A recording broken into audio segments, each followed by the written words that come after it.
نحمده ونصلي ونسلم على رسوله الكريم اما بعد فاعوذ بالله من الشيطان الرجيم بسم الله الرحمن الرحيم ادع الى سبيل ربك بالحكمة والموعظة الحسنة وجادلهم بالتي هي احسن صدق اللہ العظیم۔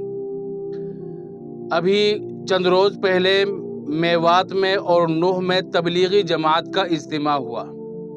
الحمدللہ یہ ہمارے لیے فخر کی بات ہے کہ اللہ تعالیٰ اس طرح کی تنظیموں کو اب تک باقی رکھے ہوئے ہے اور اللہ تعالیٰ جماعت سے آج بھی کام لے رہا ہے۔ لیکن قابل ذکر بات آج پھر وہی ہے جو جس طرح کی میں باتیں پہلے بھی کر چکا ہوں۔ مولانا سعد صاحب دامت برکاتہم نے وہاں بیان کیا، لیکن بیان کے دوران غیر ضروری باتیں اور مدرسوں سے نفرت وہ ان کے بیان سے ظاہر ہو رہی تھی۔ واقعتاً سارا بیان اچھا ہے، لیکن کچھ غیر ضروری باتیں اور وہ باتیں شاید آپ تک پہنچ بھی گئی ہو۔ انہوں نے بیان کے دوران کیا کہا کہ پہلے تعلیم کا اور دینی تعلیم کا جو سلسلہ تھا وہ مسجدوں میں ہوا کرتا تھا، مسجدوں میں پڑھنا اور پڑھانا ہوا کرتا تھا، لیکن جب دینی نصاب میں فلسفہ داخل ہوا تو دینی تعلیم کا جو سلسلہ ہے وہ مسجد سے نکل کر مدرسوں میں آ گیا۔ یعنی پہلے دینی تعلیم مسجدوں میں ہوا کرتی تھی، جب اہل علم نے دینی نصاب میں فلسفہ بھی شامل کیا تو اب نصاب مسجد میں نہ رہ کر مسجد سے باہر آ گیا اور دینی تعلیم کا جو نصاب ہے، دینی تعلیم کا سیکھنا سکھانا ہے، مسجدوں سے ہٹ کر اب مدرسوں میں پڑھایا جانے لگا۔ یہ ہے ان کی بات کا خلاصہ۔ سب سے پہلی بات تو میں بتلا دوں کہ یہ بات غلط ہے۔ رسول اللہ صلی اللہ علیہ وسلم کے زمانے میں ہی، بعد میں نہیں کہہ رہا ہوں میں، رسول اللہ صلی اللہ علیہ وسلم کے زمانے میں ہی دینی تعلیم کا سلسلہ مسجد میں بھی ہوا کرتا تھا اور مسجد سے باہر الگ مدارس میں بھی ہوتا تھا۔ مکی زندگی میں، مدنی زندگی میں نہیں، مکی زندگی میں بھی حضرت ابو بکر صدیق رضی اللہ تعالیٰ عنہ کے گھر کے صحن میں وہاں تعلیم ہوا کرتی تھی، وہ تو کوئی مسجد نہیں ہے۔ اور مدینے میں چلے جائے، وہاں مسجد میں بھی تعلیم و تعلم ہوا کرتا تھا۔ اور صفہ تو بہت مشہور چبوترا ہے، جگہ ہے مدینے میں جو مسجد نبوی سے باہر تھی، وہاں تعلیم و تعلم ہوا کرتا تھا۔ اور خلفائے راشدین کے زمانے میں تو باقاعدہ مدارس قائم ہو گئے تھے۔ یہ مساجد ہے، یہ مدارس ہے۔ مساجد میں نماز بھی ہوتی تھی، دینی تعلیم بھی ہوتی تھی، اور مساجد سے باہر بھی دینی تعلیم کا، قرآن و حدیث کا تعلیم و تعلم ہوا کرتا تھا۔ تو اولاً تو یہ بات ہی جھوٹ ہے کہ پہلے زمانے میں فلسفہ نصاب میں شامل کرنے سے پہلے دینی تعلیم کا جو سلسلہ تھا پڑھنے پڑھانے کا وہ مسجدوں میں ہوا کرتا تھا، فلسفہ شامل ہونے کے بعد ہی مدارس قائم ہوئے۔ یہ جھوٹ ہے۔ سیرت کے حوالے سے، تاریخ کے حوالے سے آپ رسول اللہ کی سیرت پڑھیں، اقوال صحابہ کو اور آثار صحابہ کو پڑھیں، مدارس کی تاریخ کو پڑھیں، قرآن و حدیث کی تاریخ کو پڑھیں، آپ کو معلوم ہو جائے گا کہ حضور کے زمانے سے ہی دینی تعلیم کا سیکھنا سکھانا صرف مسجدوں میں ہی نہیں تھا، مسجد میں بھی تھا اور مسجد کے باہر بھی تھا، اور آج بھی ایسا ہی ہے۔ مسجدوں میں بھی تعلیم ہوتی ہے اور مدرسوں میں بھی تعلیم ہوتی ہے۔ تو سب سے پہلی بات تو یہ جھوٹ ہے، مولانا سعد صاحب نے جو بات کہی ہے۔ اور دوسری بات اس سے بھی زیادہ اہم ہے، اس بات کی یہاں مولانا سعد کو بیان کرنے کی کیا ضرورت ہے، یہ بتلائیے مجھے۔ جو وہاں اجتماع میں لوگ اکٹھے ہو رہے ہیں، اجتماع میں آ رہے ہیں، وہ کس لیے آ رہے ہیں؟ یہ تو ان کے موضوع کی بات ہے ہی نہیں۔ وہ تو دین سیکھنے کے لیے آ رہے ہیں، وہ نماز سیکھنے کے لیے آ رہے ہیں، وہ دعوت و تبلیغ کے لیے نکلے ہوئے ہیں، وہ دعوت و تبلیغ سیکھنے کے لیے آ رہے ہیں، وہ تبلیغ کا طریقہ سیکھنے کے لیے آ رہے ہیں، وہ کلمے کی محنت کے لیے آ رہے ہیں، وہ 6 نمبر پر محنت کرنے کے لیے آ رہے ہیں، 6 نمبر کو اپنی زندگی میں لانے کے لیے آ رہے ہیں۔ اپنے گھروں کو چھوڑ کر، بستروں کو اٹھا کر وہ کس مقصد کے لیے آ رہے ہیں، وہ کیا سیکھنے کے لیے آ رہے ہیں، یہ دیکھا جائے۔ وہ دین سیکھنے کے لیے آ رہے اور آپ ان کو بتا رہے ہیں کہ پہلے دینی تعلیم مسجدوں میں ہوا کرتی تھی، فلسفہ آنے کے بعد مدرسوں میں ہونے لگی۔ یہ کون سی بات ہوئی؟ یہ کیا ہے ان کے سامنے بیان کرنے والی بات ہے؟ کوئی درزی کے پاس آیا کہ مجھے کپڑے سینا سکھا دیجئے، اب اس کو بتا رہا ہے کہ رسگلہ کیسے بنے گا، رسگلے میں میٹھا اتنا ہوگا، میدا اتنا ہوگا، ایسی آگ ہوگی۔ وہ کہہ رہا ہے کہ بھئی میں آپ سے کپڑوں کے بارے میں پوچھنے آیا ہوں کہ کپڑے کیسے سلے گے، کیسے اس کی کٹائی ہوگی، کیسے اس کو ناپا جائے گا، کیسے اس کی پیمائش ہوگی، اور آپ مجھے رسگلہ بنانے کا طریقہ سکھا رہے۔ تو بے وقوفوں والی بات ہوئی نا۔ اسی طرح اجتماع میں جو لوگ آپ سے دین سیکھنے کے لیے آ رہے ہیں، نماز، روزہ، 6 نمبر، دعوت و تبلیغ، قیامت، آخرت، قرآن، حدیث، سنت، سیرت، یہ سب سیکھنے کے لیے آ رہے ہیں، اور آپ ان کو بتا رہے ہیں کہ دینی تعلیم فلسفے سے پہلے مسجدوں میں ہوتی تھی، فلسفے کے بعد مدارس میں ہوتی ہے۔ تو یہاں آپ خود کو تھوڑا سا شک ہو جائے گا کہ یار مولانا سعد یہ جان بوجھ کر تو نہیں ایسا کرتے۔ وہ تو دعوت و تبلیغ کا اجتماع تھا، دعوت و تبلیغ کا اجتماع۔ دعوت و تبلیغ میں آپ بتا رہے ہیں کہ پہلے تعلیم کہاں ہوتی تھی، بعد میں تعلیم کہاں ہو رہی ہے، اور فلسفہ یہ ہوتا ہے اور نصاب یہ ہوتا ہے۔ تو آپ کو بھی ضرور شک ہونا چاہیے کہ مولانا سعد صاحب یہ جان بوجھ کر کرتے ہیں شاید۔ اللہ تعالیٰ حفاظت فرمائے۔ معلوم نہیں ان کے ذہن میں کیا ہے، ان کے مقاصد کیا ہے، وہ کیا چاہتے ہیں، یا ان سے غلطی ہو جاتی ہے، کیا کہیں۔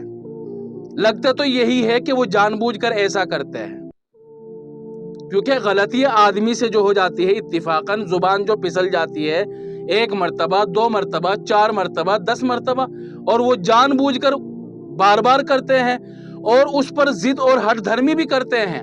اگر ان کو کوئی بات بتاتا بھی ہے جا کر کہ آپ نے یہ غلطی کی ہے، سمجھاتا بھی ہے، مانتے نہیں ہیں، دوبارہ اس کو ضرور کرتے ہیں، تو ظاہر سی بات ہے کہ یہ جان بوجھ کر ہی کرتے ہیں۔ تو اللہ تعالی ہمارے اکابرین کی، تبلیغی جماعت کی، مرکز نظام الدین کی، سب کی حفاظت فرمائے، اور اللہ تعالیٰ اس تبلیغی جماعت کو اور زیادہ پھولے پھلائے، اللہ تعالیٰ اس میں اور زیادہ برکت دے، اور ہم تو یہ بھی دعا کرتے ہیں کہ اللہ تعالیٰ مولانا سعد صاحب کو بھی ہدایت نصیب فرمائے، ان سے جو غلطیاں ہو گئی ہے اللہ تعالیٰ ان کو درست فرمائے۔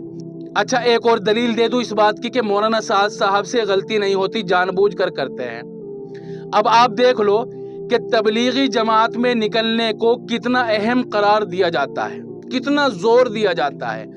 اب عام لوگوں کے ذہن میں یہ بیٹھ گیا ہے کہ تبلیغی جماعت سے ہٹ کر کوئی جماعت ان سے اچھی نہیں ہے، اور ان کے کام سے اعلیٰ کوئی کام نہیں ہے، اور شاید تبلیغ میں جانا فرض ہوگا، سنت ہوگا، اور تبلیغ میں جانا بہت زیادہ ضروری ہے۔ لوگوں میں یہ بیٹھ گیا ہے، کیونکہ جو تبلیغ کے ذمہ دار ہے وہ تبلیغ میں جانے پر اتنا زیادہ زور دیتے ہیں، اتنا زیادہ زور دیتے ہیں، اس کی افضلیت کو اتنا بیان کرتے ہیں، اس کی ضرورت کو اتنا بیان کرتے ہیں، ایسا لگتا ہے کہ دین کے کاموں میں کچھ بھی ضروری نہیں ہے جتنا کہ تبلیغ میں جانا۔ حالانکہ یہ بات بالکل غلط ہے۔ تبلیغی جماعت میں جانا صرف اور صرف مباح ہے یا زیادہ سے زیادہ مستحب ہے۔ کیسے؟ قرآن کریم آپ اٹھا کر دیکھ لیجئے، حدیث شریف کو دیکھ لیجئے، دعوت و تبلیغ کی جتنی بھی آیت ہے وہ ساری کی ساری مطلق ہے، مقید نہیں ہے، اور جب مطلق ہے تو اس کے کرنے کا حکم بھی مطلق ہی ہوگا، مقید نہیں ہوگا۔ یعنی اللہ تعالیٰ نے جہاں جہاں دعوت و تبلیغ کا حکم دیا وہاں دعوت و تبلیغ کی کوئی خاص شکل بیان نہیں کی۔ جیسے نماز کا حکم دیا لیکن نماز کی ایک خاص شکل بتلا دی کہ بھئی ایسے ایسے پڑھنی ہے۔ حج کا حکم دیا لیکن حج کے کرنے کا ایک طریقہ بھی بتلا دیا کہ ایسے ایسے کرنا ہے، طواف کرنا ہے، عرفات میں جانا ہے، مینا میں جانا ہے۔ لیکن جب دعوت و تبلیغ کا حکم دیا تو اس کی کوئی خاص شکل بیان نہیں کی۔ کیوں؟ کیونکہ اللہ تعالیٰ یہ بتانا چاہتے ہیں کہ جب میں نے دعوت و تبلیغ کا حکم دیا اور اس کی کوئی خاص شکل بیان نہیں کی تو اس کا مطلب ہے کہ دعوت و تبلیغ جس چاہے شکل میں کر لو، جس صورت میں آپ جیسا چاہے کر لو، اس کی کوئی خاص شکل نہیں ہے۔ اگر کوئی صورت مقرر کرتا ہے، شکل مقرر کرتا ہے تو وہ بدعتی ہے اور گنہگار ہے۔ آپ قرآن کی آیت دیکھ لیجئے، قرآن کریم میں کیا ہے؟ ادعو الی سبیل ربک بالحکمت والموعظۃ الحسنۃ وجادلہم باللتی ہی احسن۔ اللہ تعالیٰ نے اس میں کیا کہا کہ اچھے طریقے سے تبلیغ کرو، دعوت دو۔ شکل بیان کی کوئی شکل نہیں ہے، مطلق رکھا ہے اس حکم کو۔ حدیث شریف میں ہے بلغوا عنی ولو آیا، مشہور حدیث شریف ہے۔ حضور نے فرمایا کہ لوگوں کو دعوت دو، تبلیغ دو، اگرچہ ایک ہی آیت کی کیوں نہ ہو۔ تو اس میں کوئی شکل نہیں بیان کی ہے دعوت و تبلیغ کی کیا شکل ہونی چاہیے۔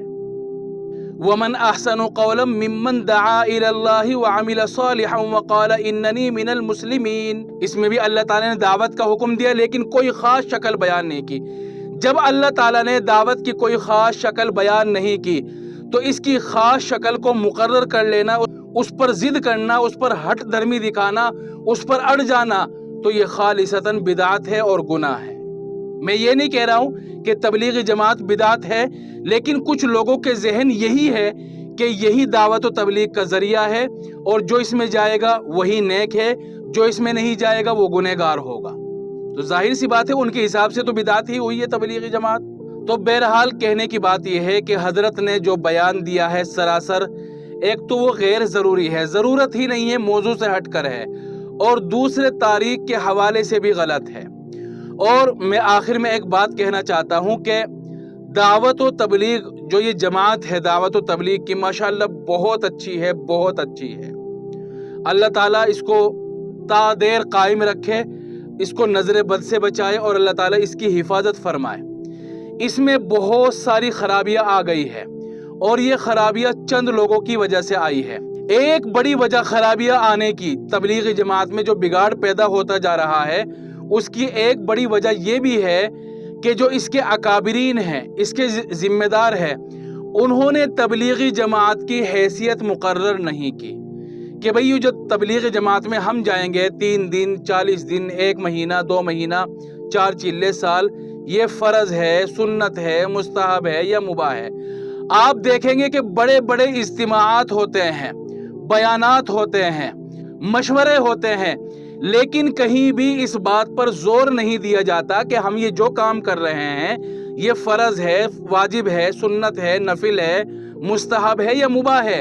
اس کی حیثیت مقرر نہیں کی جاتی، اور جب اس کی حیثیت مقرر نہیں کی گئی تو لوگوں نے اس میں غلو کرنا شروع کر دیا۔ غلو تو کرتے ہی، جب اس کے اکابرین، اس کے ذمہ دار اتنے زیادہ اس پر زور دیتے ہیں، اس کی افضلیت کو بیان کرتے ہیں اور اس کی افضلیت کو غلط طریقے سے، غلط دلائل سے ثابت کرتے ہیں، تو ظاہر سی بات ہے کہ عام لوگ تو گمراہ ہی ہوں گے۔ اچھا، اس کے اکابرین نے اور ذمہ داروں نے جان بوجھ کر تبلیغی جماعت کی حیثیت مقرر نہیں کی، کیونکہ اگر حیثیت مقرر کر دیتے تو لوگ شاید اس کو اتنا دل پر نہ لیتے۔ کروڑوں لوگ اس سے جڑے ہوئے ہیں تبلیغی جماعت سے، اگر لوگوں کو بتا دیتے کہ بھئی یہ سنت بھی نہیں ہے، فرض بھی نہیں ہے، واجب بھی نہیں ہے، زیادہ سے زیادہ مباح ہے جو مروجہ تبلیغ ہے، تو شاید اس کو زیادہ اہمیت نہ دیتے اور تبلیغی جماعت سے نہ جڑتے۔ تبلیغی جماعت میں جوڑنے کے لیے اس کی حیثیت مقرر نہیں کی، اس کا حکم مقرر نہیں کیا۔ اب اس سے ایک فائدہ تو ہوا کہ لوگ تبلیغی جماعت میں جڑ گئے، لیکن نقصان بھی ہوا۔ نقصان یہ ہوا کہ لوگوں نے غلو کرنا شروع کر دیا، اس کو فرض سمجھ کر، اس کو واجب سمجھ کر۔ آپ دیکھ لو زمینی سطح پر اس کا اثر دکھ رہا ہے۔ وہ کیا کہتے ہیں کہ بھئی جس عالم کا سال نہیں لگا ہوا ہے وہ عالم پکا عالم نہیں ہے، مضبوط عالم نہیں ہے، وہ امامت کے قابل نہیں ہے، اور تبلیغی جماعت والے اس کو اچھا عالم مانتے بھی نہیں ہیں۔ سمجھ رہے ہیں بات؟ آپ نے بھی یہ دیکھا ہوگا، تجربہ کیا ہوگا۔ کیوں سمجھ رہے وہ؟ کیونکہ جب ان کو تبلیغی جماعت کی حیثیت نہیں بتلائی گئی تو انہوں نے اس کو ضروری سمجھا، اور جب انہوں نے اس کو ضروری سمجھا تو جو تبلیغی جماعت میں نہیں لگا ہوا ہے اس کو انہوں نے کم درجے کا سمجھا۔ تو اس کی حیثیت مقرر نہ کرنے کی وجہ سے اگرچہ فائدہ ہوا لیکن اس کا نقصان بھی ہوا۔ تو یہ تو تھی مولانا سعد صاحب کی باتیں جو ان سے غلطی ہوئی ہے، اور وہ اس طرح کی غلطیاں پہلے بھی کر چکے ہیں۔ لیکن آخر میں ایک بات اور بتلا دوں، میرا جو مقصد تھا وہ مولانا سعد صاحب کی جو غلطی تھی اس کی تشریح کرنا، اس کی وضاحت کرنا۔ میری کوئی بھی بات تبلیغی جماعت کے خلاف نہیں ہے، اور جب تبلیغی جماعت کے خلاف نہیں ہے تو تبلیغی جماعت میں ضرور جائے، اس سے فائدہ بھی ہوتا ہے۔ گھر میں بھی تبلیغ کا ماحول بنائے، گھر میں فضائل اعمال یا حیات الصحابہ یا کسی اچھی کتاب کی تعلیم کرے، ٹھیک ہے، تبلیغ کے جو کام ہے، ارکان ہے، اس کا جو نصاب ہے اس کو بھی پورا کرے۔ لیکن ان غلطیوں سے دور رہے، جو میں بتاتا رہتا ہوں گاہے بگاہے، ان غلطیوں سے دور رہے اور دین کے معاملات میں اکابر علماء سے ہی مشورہ کرتا رہے۔ مولانا سعد صاحب بھی ہمارے بڑے ہیں، ان کی بھی عزت کرتا رہے، اور ہمیں اللہ تعالیٰ سے دعا ہے کہ اللہ تعالیٰ ان کو بھی صحیح بات سمجھنے کی توفیق عطا فرمائے۔ تبلیغی جماعت عظیم الشان کام ہے اور یہ تنظیم بہت اعلیٰ تنظیم ہے۔ علماء نے لکھا ہے، فتاوی میں لکھا ہے کہ تبلیغی جماعت کی بطور جماعت مخالفت کرنا جائز نہیں ہے۔ ٹھیک ہے، یہ تو باتیں تھی جو مولانا سعد صاحب سے ہو گئی ہے، اس کی وضاحت کرنا مقصد تھا۔ اللہ تعالی ہم سب کو عمل کرنے کی توفیق عطا فرمائے۔ وآخر دعوانا الحمدللہ۔